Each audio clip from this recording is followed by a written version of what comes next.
दालचीनी, गिलोय, काली मिर्च, सौंफ और छोटी इलायची, ये 5 चीजें बराबर मात्रा में ले लीजिए और रोज सुबह उबाल के और शाम को उबाल के 1-1 कप सुबह शाम नीचे बैठ के, इस तरह बैठ के, उकड़ू बैठ के, अगर आप रोज सुबह जिस तरह मल आसन में, उकड़ू आसन में बैठ के अगर आप पिएंगे तो घुटने भी ठीक रहेंगे।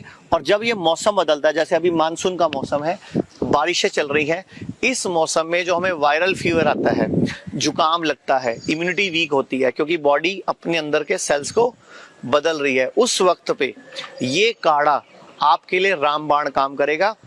5-5 ग्राम सारी चीजें लेकर 25 ग्राम हो गया, इसको सब उबाल लो, अच्छी तरह काढ़ लो। जब ये पानी इतना डालो कि जब पानी आधा रह जाए, 1 कप रह जाए, पहले 2 कप पानी डालो, 5-5 ग्राम ये पांचों आइटम डालो।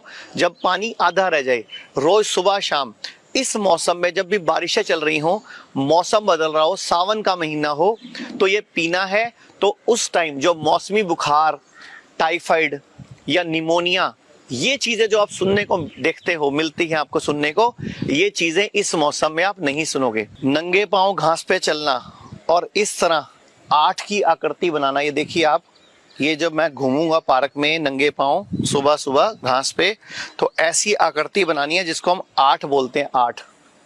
इससे होगा क्या, जब आप 8 की आकृति में घूमोगे, आपके घुटने की, रीढ़ की हड्डी की, आपकी पूरी नर्व्स की एक एक्सरसाइज होगी, ब्रेन तक वो मैसेजेस जाएंगे।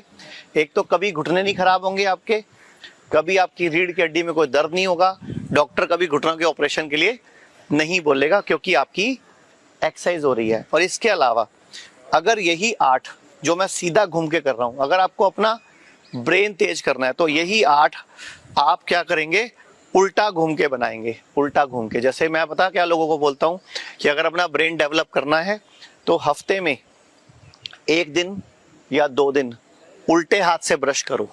उल्टे हाथ से ब्रश करने में आपका ब्रेन का दोनों पार्ट वापस कर्म करते हैं आपस में, उनका, आपका रीजनिंग माइंड भी और आपका क्वेश्चनिंग माइंड भी, दोनों के दोनों आपके एक साथ काम करते हैं। तो इस तरह उल्टा घूमना, ये भी आपके नर्वस सिस्टम के लिए बहुत अच्छा है, ब्रेन डेवलपमेंट के लिए बहुत अच्छा है।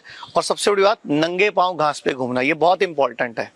अगर आप उल्टा नहीं भी घूम पा रहे हो, नहीं तो आप उल्टा घूमना है, आप एक जगह फिक्स कर लो, वहां उल्टा घूमो और फिर उस तरह उल्टा वापस आओ। जब पता है आसपास कोई नहीं है तो उल्टा घूमने में कोई दिक्कत नहीं है। तो 8 की आकृति बनाना, सुबह सुबह नंगे पांव घास पे।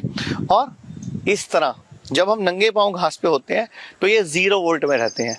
हम अर्थिंग, इसको हम अर्थिंग बोलते हैं। हमारे जितने भी हॉस्पिटल, जैसे ये अभी मैं हिम्स दिल्ली NCR मेरठ में हूँ, जो कि 1000 बेड का एशिया का सबसे बड़ा इंटीग्रेटेड मेडिसिन का हॉस्पिटल है, जहां 72 घंटे में बीमारियों को रिवर्स करेगा कैंप चल रहा है। और मैं आपके लिए वीडियो बना रहा हूं कि नंगे पांव घास पे जब हम घूमते हैं तो हमें धरती से इलेक्ट्रॉन्स मिलते हैं, पॉजिटिविटी मिलती है। हमारा ये 6 सेंस, हमारा आज्ञा चक्र, हमारा पीनियल ग्लैंड, ये एक्टिव होता है। दुनिया में आज तक जब भी कभी सुनामी आई, जानवर नहीं मरे, या जब भी कोई बाढ़ आती है, तूफान आता है, जानवरों को, चिड़िया को, कबूतर को, तोतों को, जल धरती पे घूमना जानवरों को पहले पता लग जाता है क्योंकि उनको धरती से कनेक्टेड है इस प्यूटरी पीनियल ग्लैंड की वजह से। तो ये पीनियल ग्लैंड एक्टिवेट करने के लिए और हमारी बॉडी की इम्यूनिटी को बढ़ाने के लिए और किसी भी तरह के रोगों को हराने के लिए हमें इलेक्ट्रॉन चाहिए जो धरती से मिलते हैं। और हमारे शास्त्रों में भी धरती को माँ कहा गया। तो मैं दोबारा बता देता हूँ, इस तरह के कोई भी 2 ऑब्जेक्ट्स रख लीजिए और उसके बीच में जब भी घूमना है, इस तरह 8 की आकृति बनाइए, 8 की, फिगर ऑफ 8। तो आपके घुटने और कमर बेहतर होंगे, दर्द में कमी आएगी, इम्यूनिटी बढ़ेगी और आप रोगों से बचे रहेंगे। धन्यवाद।